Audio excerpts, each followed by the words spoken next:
ನಮಸ್ಕಾರ. ಸ್ವಯಂ ಪಾಕ ಅಭಿಮಾನಿಗಳಿಗೆ ಸ್ವಾಗತ. ದಿನವೂ ಹಬ್ಬ ಇದ್ದಾಗ ಅಂದ್ರೆ ನಿಮಗೆ ನವರಾತ್ರಿ, ದೀಪಾವಳಿ ಆ ಸಮಯದಲ್ಲಿ ಯಾವ ಸಿಹಿ ಮಾಡುದು ಅನ್ಸುತ್ತೆ. ಇವತ್ತು ನಾನು ಸುಲಭವಾಗಿ ಮಾಡುವಂತಹ, ಹೆಚ್ಚು ಸಮಯ ತಗೊಳ್ಳದೆ, ಶ್ರಮನೂ ಹೆಚ್ಚು ತಗೊಳ್ಳದೆ ಮಾಡುವಂತಹ ಬಟ್ಟಲ್ ಕಡುಬನ್ನ ಹೇಗ್ ಮಾಡೋದು ಅಂತ ಹೇಳಿ ತೋರಿಸ್ಕೊಡ್ತಾ ಇದ್ದೀನಿ. ನಾನು ಹಿಂದೆ ನಿಮ್ಗೆ ಅಕ್ಕಿನ ಅರ್ದ್ಬಿಟ್ಟು ಬಟ್ಲ ಕಡುಬು ಮಾಡೋದು ತೋರಿಸಿದೆ. ಇವತ್ತು ರವೆನಲ್ಲಿ ತೋರಿಸಿದ್ದೀನಿ.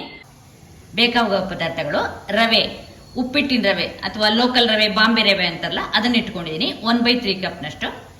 ಅರ್ಧ ಕಪ್ನಷ್ಟು ನೀರು ಹಾಕ್ಬಿಟ್ಟು ನಾನು ಈಗಾಗಲೇ ಅದನ್ನ ನೆನೆ ಇಟ್ಟಿದ್ದೀನಿ. ಕಡಿಮೆ ಅಂದ್ರೂ 15 ನಿಮಿಷ ನೆನೆಲಿ. ಅದ್ರ ಮೇಲೆ ಆದ್ರೆ ಏನು ತೊಂದರೆ ಇಲ್ಲ. ಬೆಲ್ಲ ನಿಮ್ಮ ಸಿಹಿ ಅಪೇಕ್ಷೆ ಮೇಲೆ ನೀವು ಹೆಚ್ಚು ಕಡಿಮೆ ಮಾಡ್ಕೋಬಹುದು. ನಾನು 3 ಟೇಬಲ್ ಸ್ಪೂನ್ ನಷ್ಟು ಇಟ್ಕೊಂಡಿದ್ದೀನಿ. ಹಾಗೆ 1 ಏಲಕ್ಕಿ, 1 ಲವಂಗ, ಅರ್ಧ ಕಪ್ನಷ್ಟು ಕೊಬ್ಬರಿ ತುರಿ ಇಟ್ಕೊಂಡಿದ್ದೀನಿ. ನೀವು ತೆಂಗಿನಕಾಯಿ ತುರಿ ಕೂಡ ಬಳಸ್ಕೋಬಹುದು. ಉಪ್ಪು ಹತ್ರ 1/4 ಟೀ ಸ್ಪೂನ್ ಅಷ್ಟು. ಉಪ್ಪು ಹಾಕಿದ್ರೆ ನಿಮಗೆ ಸಿಹಿಯ ಮಧುರತೆ ಹೆಚ್ಚುತ್ತೆ ಅಂತ ಹೇಳಿ. ನೀರು 1/4 ಕಪ್ನಷ್ಟು. ನೀರನ್ನ ಹಿಟ್ಟಿನ ಹದ ನೋಡ್ಬಿಟ್ಟು ಹಾಕೊಳ್ಳೋಣ. ಕೊಬ್ಬರಿ, ಏಲಕ್ಕಿ ಹಾಗೂ ಲವಂಗನ ಜೊತೆಗೆ ಉಪ್ಪು ಹಾಕಿ ಸಣ್ಣದಾಗಿ ಒಂದ್ಸಲ ಇದನ್ನ ಪುಡಿ ಮಾಡ್ಕೊಳ್ಳೋಣ. ಕೊಬ್ಬರಿ ಪುಡಿ ಮಾಡಿದ್ಮೇಲೆ ಅದಕ್ಕೆ ಬೆಲ್ಲ ಹಾಕೊಳ್ಳೋಣ. ಹಾಗೆ ನೆನೆ ಹಾಕಿದ ರವೆನೂ ಹಾಕೊಳ್ಳೋಣ.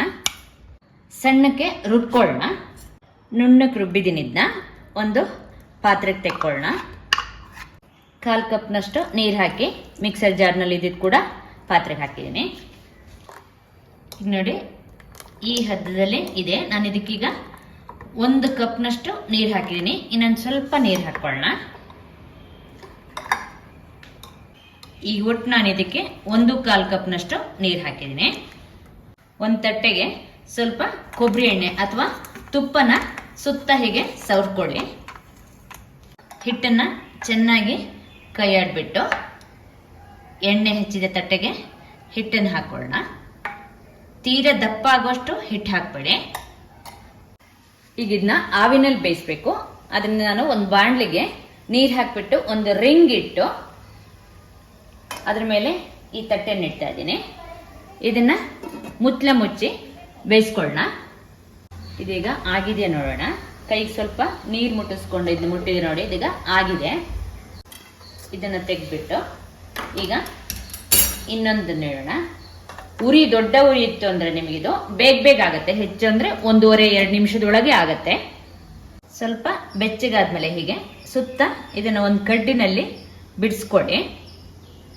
ಬಿಡಿಸ್ಕೊಂಡ್ಮೇಲೆ ಒಂದು ಕಡೆಯಿಂದ ನೀವು ಇದನ್ನ ಹೀಗೆ ತೆಕ್ಕೊಳ್ಳಿ. ಸ್ವಲ್ಪ ಕೈಗೆ ಕೊಬ್ಬರಿ ಎಣ್ಣೆ ಮುಟ್ಟಿಸ್ಕೊಂಡು ಹಾಗೆ ಸ್ವಲ್ಪ ನೀರು ಮುಟ್ಟಿಸ್ಕೊಂಡು ತಟ್ಟೆನ ಮತ್ತೆ ಹೀಗೆ ಒಂದ್ಸಲ ಎಲ್ಲ ಕಡೆನೂ ಎಣ್ಣೆ ಆಗುವಂತೆ ಹಚ್ಚಿ ಅದಕ್ಕೆ ಹಿಟ್ಟು ಹಾಕೊಳ್ಳೋಣ. ಒಂದು 1/4 ಕಪ್ನಷ್ಟು ಹಿಟ್ಟು ನಿಮಗೆ ಸಾಕಾಗುತ್ತೆ. ಹಿಟ್ಟನ್ನು ನೀವು ಪ್ರತಿ ಸಲ ಕೈಯಾಡ್ಬಿಟ್ಟೆ ಹಾಕಿ. ಇದನ್ನು ನೀವು ಹೀಗೆ ಒಂದು ಇಡಿಯಾಗೂ ಕೂಡ ನೀವು ಇದನ್ನ ಹಾಕಿ ಬಡಿಸ್ಬೋದು. ಅಥವಾ ನಿಮಗೆ ಬಡಿಸ್ಲಿಕ್ಕೆ ಸುಲಭ ಆಗ್ಬೇಕಂದ್ರೆ ನೀವು ಇದನ್ನ ಹೀಗೆ ಕತ್ತರಿಸ್ಕೊಂಡು ಬಡಿಸ್ಲಿಕ್ಕೆ ಸುಲಭ ಆಗತ್ತೆ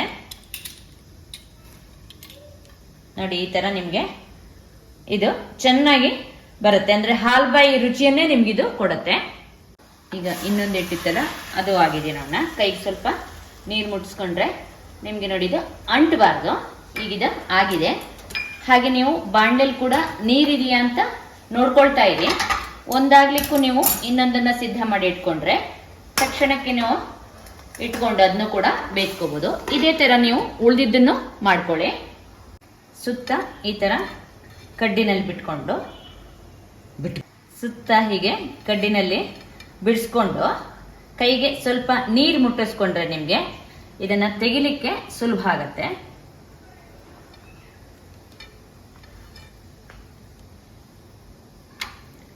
ಈ ತರ ನೀವು ಎಲ್ಲವನ್ನು ಮಾಡ್ಕೊಳ್ಳಿ. ಹಾಲ್ಬಾಯಿಯ ರುಚಿಯನ್ನೇ ನಿಮ್ಗೆ ಈ ಬಟ್ಲ ಕಡುಬು ಕೊಡುತ್ತೆ. ನಿಮ್ಗೆ ಹಾಲ್ಬಾಯಿ ಮಾಡ್ಬೇಕಂದ್ರೆ ತುಂಬಾ ಮಗಚಬೇಕು. ಆದ್ರೆ ಇಲ್ಲಿ ಯಾವ ಶ್ರಮ ಇಲ್ಲದೆ ಅದೇ ರುಚಿಯನ್ನು ಕೂಡ ಈ ರವೆ ಉಪಯೋಗಿಸಿ ಮಾಡುವಂತಹ ಬಟ್ಲ ಕಡುಬು ಕೊಡುತ್ತೆ. ನೋಡಿದ್ರಲ್ವಾ ಬಟ್ಲ ಕಡುಬು ಹೇಗ್ ಮಾಡೋದು ಅಂತ ಹೇಳಿ. ನೀವು ಕೂಡ ನಿಮ್ಮ ಮನೆಯಲ್ಲಿ ಈ ಬಟ್ಲ ಕಡುಬನ್ನು ಮಾಡಿಬಿಟ್ಟು ನಿಮ್ಮ ಅಭಿಪ್ರಾಯ ನಮ್ಗೆ ತಿಳಿಸಿ. ನಮಸ್ಕಾರ.